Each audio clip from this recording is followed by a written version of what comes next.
Hey everybody, Jeff Miller representing Team Reaper and GSF. I'm here once again with our Player of the Month for March, and it's none other than Zach Miles, also known as Cowboy. Cowboy, thank you so much for coming out and being a part of this. Thank you so much for all that you do for the community in Airsoft, man, and I know everybody loves having you on the field and either engaging with you or actually having you as a team member. Let's start off with, if you would, what team do you represent, position, and fill us in on a few weapons that's your choice. Okay. Well, I'm the captain for Team GSF. We're based out of Piney Flats. We're the home team for GSF Airsoft out there. As far as that goes, a lot of our team, we pull together to go fight together and, kind of learn cohesion and movements. We do a lot of training together, so it's really fun to be with those guys. Also, everybody in the team always stays 110% active with what's going on in the airsoft community, especially around the Tri-Cities here. I personally am a G36 fan. Most people who run with me know that I tend to like that platform a whole lot. It's real comfortable in my hands. I like the polymer design, so it's generally a lightweight weapon. It's not something heavy you're going to be stressing carrying around for a couple day event. I've got it tuned up pretty nicely, so accuracy is there. I enjoy firing the rifle a lot. I like the versatility that it gives me, and I like that I can't buddy mag with almost anybody. That's true. That's a joke. That's a downside, is not being able to buddy mag with your friends that don't run G36 platforms. And I really like my pistol. As far as style goes, I know a lot of players will carry a sidearm on them. I use mine religiously. Especially getting in close quarters with the hostiles, it's easier to be able to snap around and use a pistol, take them out real quick. I am notorious for using an Umarex Enforcer as my sidearm. It's a little plastic, no moving parts, non-blowback pistol. You can pick it up for I think $30, $35 about anywhere, but it's super reliable. That's why I like that gun so much. You pull the trigger, a BB comes out the end as long as you've got ammo, and that's really what counts in the heat of combat, is reliability in your weapons. So I've actually recently upgraded to a Elite Force 1911. Finally, I've joined the blowback community, so I've been playing with that here the last few weeks, and I'm enjoying that a lot too. Oh, well, good. Well, don't get rid of your units. Of course not. Amazing backup. Everybody should own one. Definitely. Awesome. Now, if you would, tell everybody just a little bit about yourself, what you like to do outside of Airsoft, if there's anything really outside of Airsoft. Well, I am Airsoft obsessed. It does take up a huge percentage of my life, especially with being on Team GSF, where we're the home team. We're always involved in what's going on in the community and events, and preparing new game types and planning out skirmishes and all that stuff. We do meetings and training through the week, so there's so much Airsoft. But outside of Airsoft, I really enjoy good company. I do like to hit the social scene every once in a while, see what's going on, keep up to date with things, try not to consume myself too much with Airsoft. I'm a musician.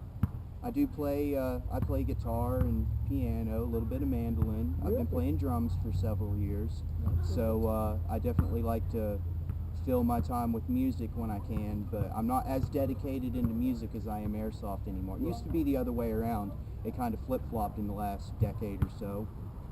Oh gosh, decade. I have been playing Airsoft for 14 years now. Wow. It's crazy. Yeah. I was 14 years old when I started. I'm 27 today. So if that tells you anything about my Airsoft involvement, I'm huge. I'm obsessed with it. That's great. Other than that, yeah, I'm pretty boring guy. most of my fun is Airsoft. That is my excitement in my life. Outside of that, I just try and keep it relaxed as much as possible. I don't think boring could really describe you. Yeah, maybe. I guess it depends on the day of the week. Right. Awesome. Thanks. Tell everybody what your view on Airsoft is. View on Airsoft. Well, let's start with it's so fun. Very fun. A lot of excitement, and it's a good outlet to you know, be able to kind of, if you got any pent-up frustrations that you build up throughout the work week, you know, dealing with your boss or whatever, it's nice to be able to go take that aggression out in some fun, friendly competition. That Airsoft. does not mean go out there and print off a picture of your boss and hang it on a friend and, yeah, don't go there. Anyway. I didn't do that. But yeah, it's nice to have an outlet to put out aggression. If you can do it respectfully. We don't expect people to come out and be mean to players, but it definitely helps keep the stress level down. For the younger generations, especially kids in high school and just coming out of high school that are being introduced to the hobby, it's really cool outlet for them to have something to go do that's keeping them out of trouble. It's bringing positivity into their life. It's keeping them physically active. It's keeping them mentally sharp. It's keeping them something to look forward to. I know it gives them something to look forward to each and every week. I know a lot of people, that's all they can think about is Monday. When's the weekend going to roll around so I can go play airsoft? So it brings in a whole lot of positivity, especially where it's becoming more popular over the recent years. There are more and more people becoming aware of it, and we're seeing the community start to grow, which is really awesome. Awesome. Great. All right. With your view on airsoft, where do you see airsoft going? Well, I would definitely like to see it continue to grow and become more and more popular and more vast.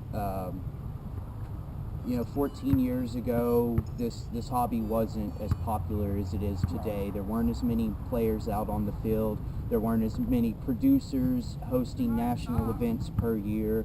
And we've definitely seen that turn around, especially in the last 5 or 6 years in airsoft. You've seen the community grow. You're seeing stores pop up everywhere. There's more and more producers that are top shelf producers out there hosting national events. And so I want to continue to see it grow. But the way that you see it grow is you got to I don't want to say regulate the player base, but you gotta keep the morale and the positivity up in the hobby at all times. Sportsmanship is huge. This is an honor-based thing that we do here. So yeah, you're gonna find plenty of times that you could cheat or get away with bending the rules, and to keep integrity and to continue playing by the rules. Helping new people out. If you're an experienced player and there's maybe a rookie out on the field that doesn't really know what's going on, maybe show them a thing or two, kind of send them in the right direction, help step more people into the hobby. And I just want to see it get big. You constantly say, oh, I play airsoft, and they're like, what's airsoft? And then you have to go through explaining. A lot of people still don't even know what this is that we're doing yet. So I would like to see it grow. I would like to see negative opinions of airsoft start to reduce, especially people who are like really anti-guns and stuff. They see what we do as violent, and I guess there's a bit of mild violence, obviously, that comes with it, but we're out here, we're having fun, we're enjoying company of friends. We're not training to be terrorist groups or anything along that line. So no militias here. Yeah, no militias. So I'd like to see kind of the negativity go down and the positivity come up. Well, branching off of that question, which goes to my next question, what do you feel could help grow airsoft in our local community? Keeping it fun. You got to keep it fun. Make sure that, talk with your local fields, introduce new game types, do different things, try different strategies.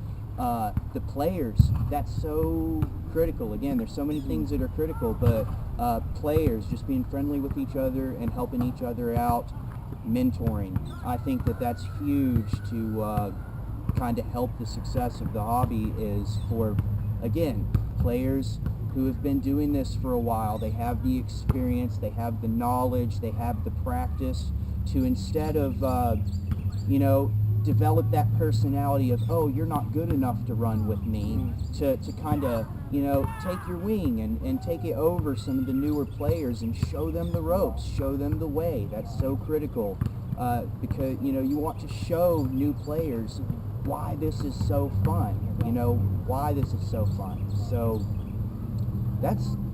it doesn't go much past that in my opinion. I think every step we can take to keep airsoft fun is what's going to continue to help it. Rob, what you were just talking about brought to mind. I think one of the number one key things that we to get our community to grow is very simple: show up. When we have events such as Hat Trick 7, if we don't have people show up, we can't have an event. The more people that we have show up, the more that we can have the event grow and the popularity and actually make the event what it should be. Because if you only have 20 people there, it's not a lot of fun. But with Hat Trick 7, we had people from Knoxville, North Carolina, South Carolina. I think we had some up in Virginia.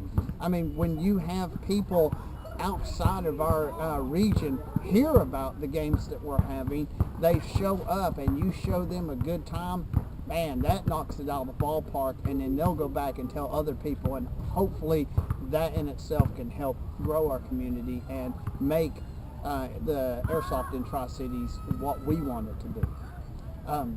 Finishing off, if you could please tell us of an airsoft event that you'll never forget.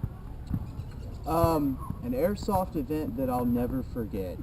I think we'll have to touch back into 2009 at Fulda Gap. And, participants know Fulda Gap to be particularly famous for the amount of participants to show up. I think maybe even a couple years now, there's been over 2,000 players on the field for the event, and that's massive. Those are almost unheard of numbers for at least the United States. So huge AO, lots of people on each side. It was Warsaw versus NATO. We were fighting for NATO in 2009. I went up there with the Mountain Men Militia, which is a team that is no longer around to my understanding, but I was running with those guys, and we were trying to push a key location called Rex, which is this giant hill with a massive defense built up on top of it. And Warsaw, the enemy, held that position for the majority of the day, while our troops are trying to, take every measure we can to try and take that hill. That was our objective. And after so long, my squad leader finally said, "Hey, Cowboy, you want to go in and be sneaky?" He asked me that because I'm notorious around here for being sneaky. That's kind of my thing. I operate best behind enemy lines, and I've been accused of walking through walls. True story. He's like, "You want to go be sneaky?" I'm like, "Okay." That's about all I can do, because at the moment, all of my weapons are down. It's late in the event. Nothing I've got is working. I've got a rubber training knife and a rubber training pistol. I have no projectiles available. So, belly crawl, moving in. I do some recon, trying to find the right path to get in there. I've successfully make it into Rex. And I'm looking up from this piece of cover, and I notice they've got like a platoon and a half's worth of men holding this objective. Easily 75, 80 people up on this hill holding it. Wow. There's a referee close to me, and I'm like, okay, I'm at a different event. I don't know these people. I'm gonna get this referee's attention to watch me as I try and move up here and knife as many of them as I can, right? So I get on moving. The referee kind of shadows me to pay attention, make sure I'm following all the rules and not doing anything shady. And oblivious to everything, I managed to get up there, squad to squad to squad, trying to knife people through. Eventually, first group of guys that I had knifed off, they've made it to respawn, they've come back, they searched me out, shoot me in the back. I call my hit, I'm going back to respawn, referee runs up to me, "Hey buddy, 52. And I'm like, "What do you mean?" He's like, "You knifed 52 of them before they got you."